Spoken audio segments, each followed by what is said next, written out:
Hello दोस्तों, जय श्री राम। मैं आपके अपने परिवार अध्यक्ष हमला टेकी गुरुजी पर बहुत बहुत हार्दिक स्वागत करता हूं। मैं उम्मीद करता हूं आप लोग बहुत ही अच्छे होंगे और अपनी पढ़ाई में बहुत ही मस्त और व्यस्त होंगे।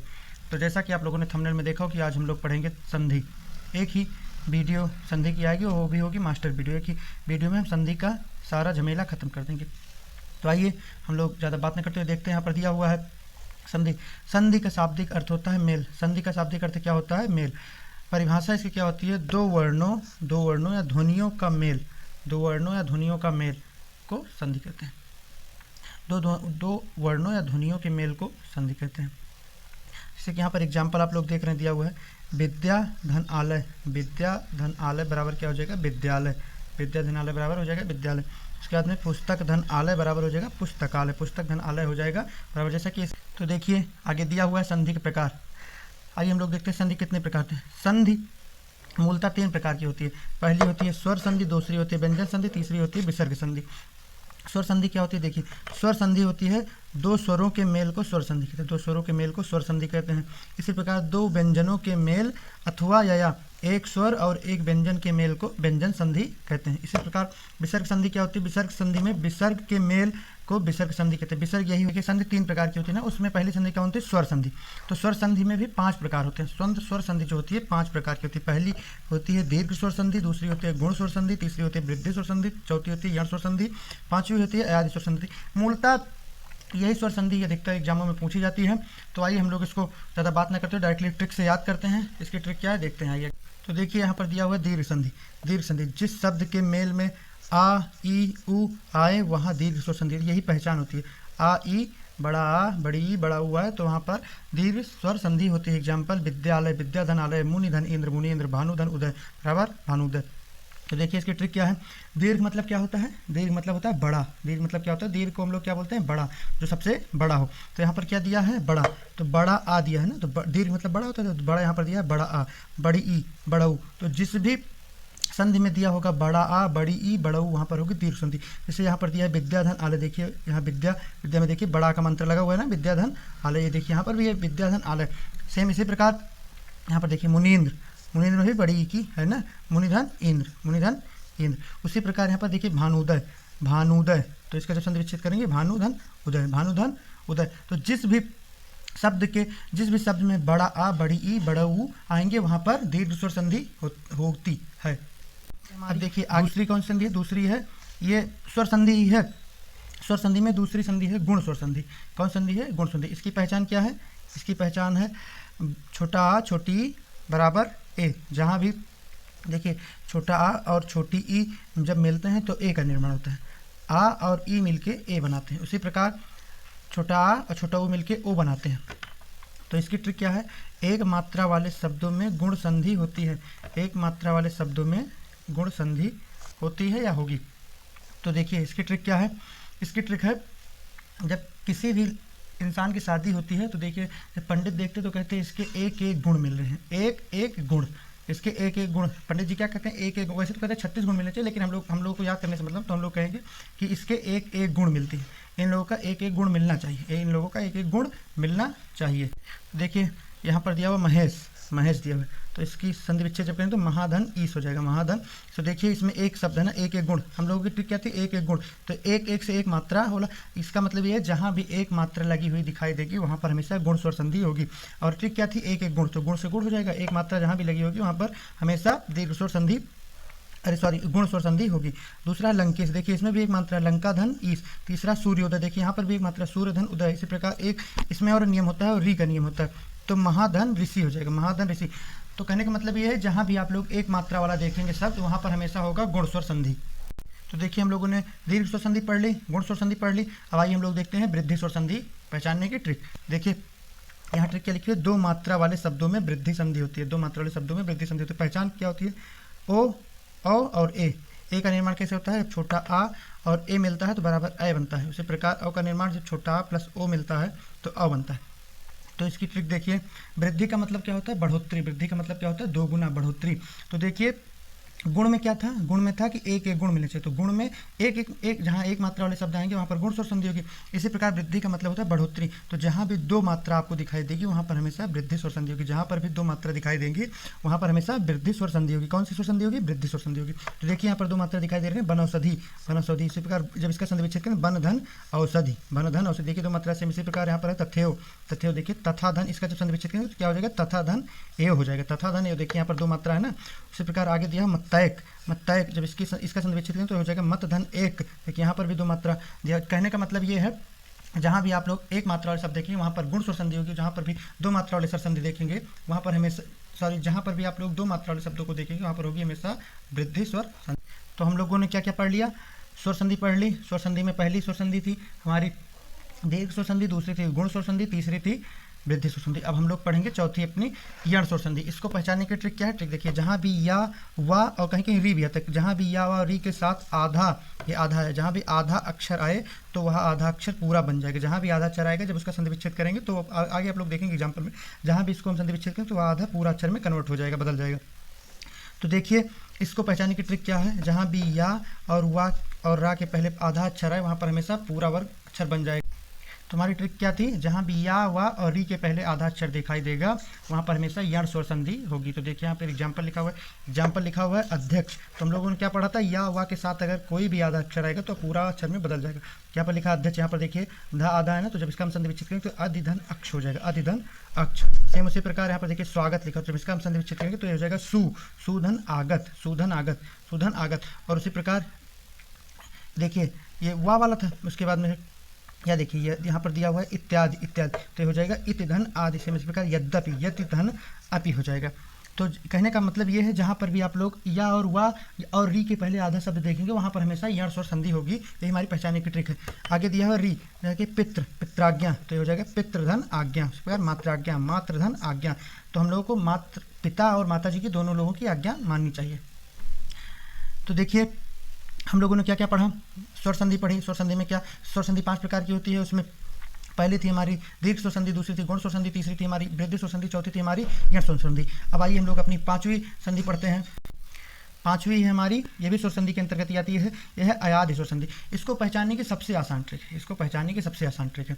इसकी ट्रिक क्या है, जहाँ भी आओ, आओ, आवी, आयु, आय, आओ, इत्यादि शब्द आते हैं वहाँ पर हमेशा अयादि स्वर संधि होती है। देखिए यहाँ पर नाम में भी अयादि, आय, आय, आओ, आओ, आयु शब्द आएंगे वहाँ पर हमेशा अयादि स्वर संधि होगी। देखिए यहाँ पर लिखा या, इसकी ट्रिक क्या है, पहचानने की ट्रिक है, या वा या के साथ पूरा अक्षर आए तो अयादि स्वर संधि होगी। तो देखिए एग्जाम्पल आय, आय, आओ, आओ। देखिए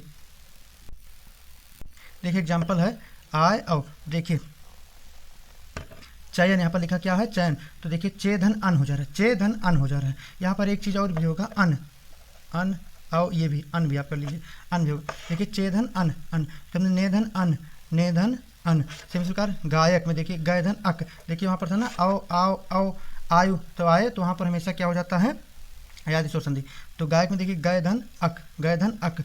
उसी प्रकार नायक में देखिए, नायक में क्या हो जाएगा, गय धन अक। हाँ गायक ही है, अच्छा ना, इसका हो जाएगा नय धन अक, सॉरी इसमें गलत लिखा हुआ है, ये हो जाएगा नय धन अक, नय धन अक हो जाएगा। क्या हो जाएगा, नय धन अक हो जाएगा।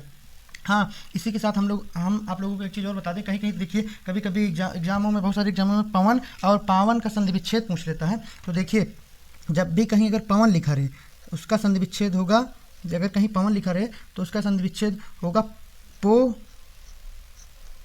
धन अन, पो धन अन होगा, क्योंकि पवन में एक मात्रा लगी। और कहीं भी अगर पावन लिखा रहेगा, पावन, सॉरी इसे पावन जब कहीं लिखा रहेगा तो उसका संधि विच्छेद होगा पौ धन अन।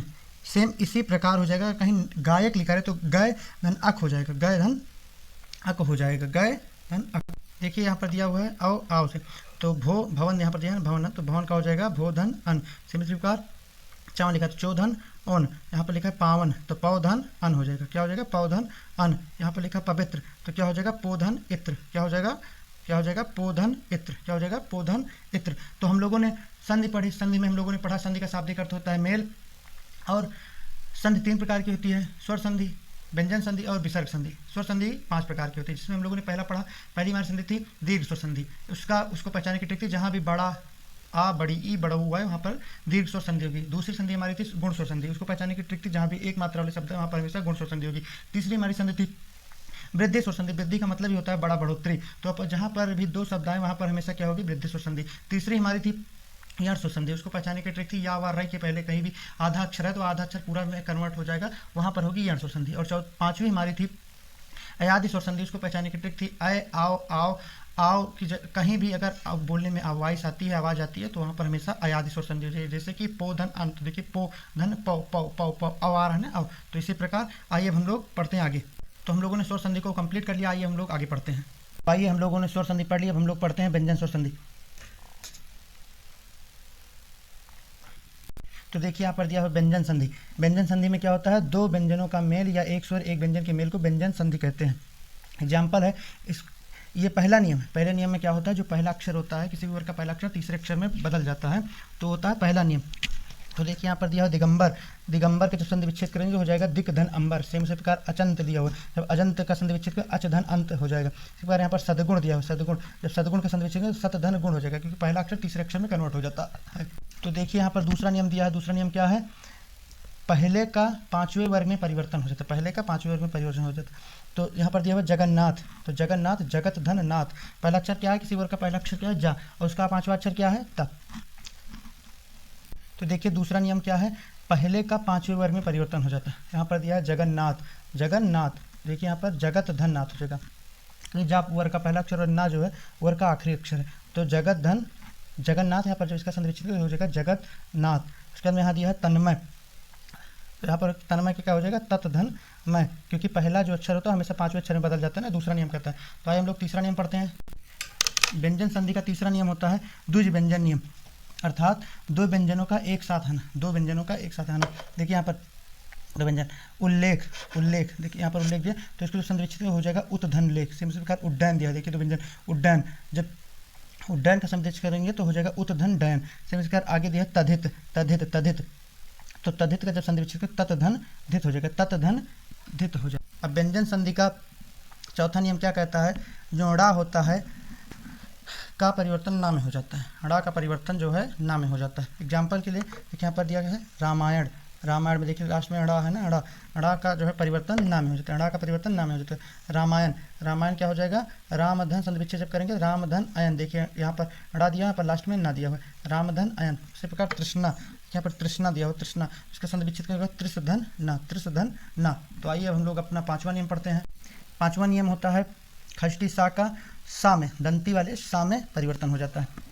खष्टी सा का दंती वाले सा में, सा देखिए तीन प्रकार के होते हैं, सा तीन प्रकार के, मूर्धन्य सा, ये होता है दंती सा, और ये होता है तालव्य सा। आज के बाद इसको ये मत कहिएगा खष्टी सा छोटा सा बड़ा सा, ये गलत है, ये होता है मूर्धन्य सा, ये होता है दंती सा, ये होता है तालव्य सा। देखिए पांचवा नियम क्या कहता है, जो खष्टी सा होता है मूर्धन्य सा होता है वो दंती वाले सा में बदल जाता है। तो देखिए यहाँ पर दिया है विषम, देखिए विषम, यहाँ पर क्या दिया मूर्धन्य सा, विषम जो है हमेशा बीधन सम दंत वाले सा में बदल जाएगा। उसी प्रकार निषेध, निषेध जो है निधन सेध। इसी प्रकार प्रतिषेध, यहाँ पर देखिए दिया है ना मूर्धन्य सा, अब हम लोग खष्टी सा नहीं बोलेंगे मूर्धन्य सा बोलेंगे, मूर्धन्य सा। ये प्रतिषेध जो है प्रतिधन से, देखिए दंती वाले सा में बदल जाता है। तो आइए हम लोग छठवां नियम पढ़ते हैं।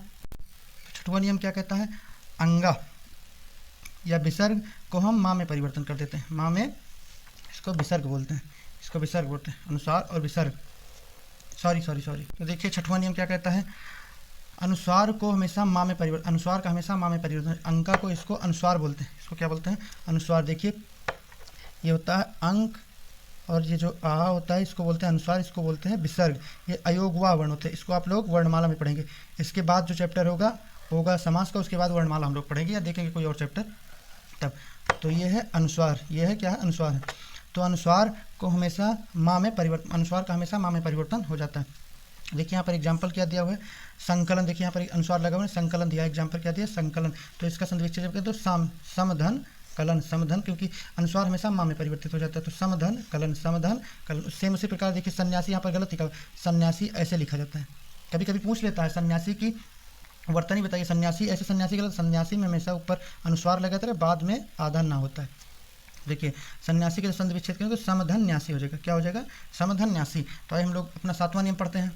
व्यंजन संधि का सातवां नियम क्या कहता है, सातवां नियम कहता है जहाँ भी छा के पहले आधा अक्षर आए संबंधी शब्दों में परिवर्तन हो जाता है।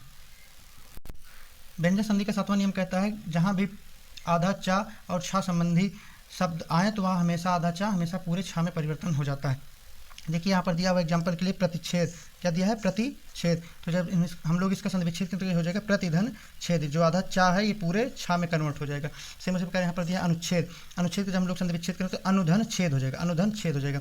उसी प्रकार यहाँ उच्छ्वास लिखा है, उच्छ्वास, तो उच्छ्वास के जब हम लोग संधि विच्छेद करें तो उत्धन श्वास हो जाएगा, उत्धन श्वास हो जाएगा। तो हम लोगों ने पढ़ लिया संधि पढ़ी, संधि में हम लोगों ने स्वर संधि पढ़ी, उसके बाद व्यंजन स्वर संधि पढ़ी। अब हम लोगों ने फिर पढ़ा, हम लोगों ने संधि पढ़ी, संधि में सबसे पहले हमारी संधि थी स्वर संधि, उसके बाद हम लोगों ने पढ़ी व्यंजन संधि, अब हम लोग पढ़ेंगे विसर्ग संधि।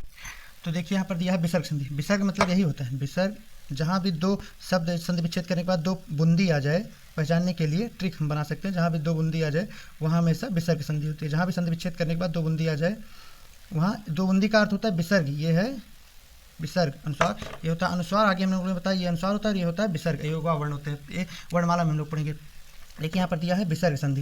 विसर्ग संधि इसकी परिभाषा क्या होती है? इसमें इस संधि में एक तरफ विसर्ग आता है, विसर्ग यही है, एक तरफ इसमें विसर्ग आता है, हमेशा संधि विच्छेद करने पर इसमें एक तरफ विसर्ग ही आएगा।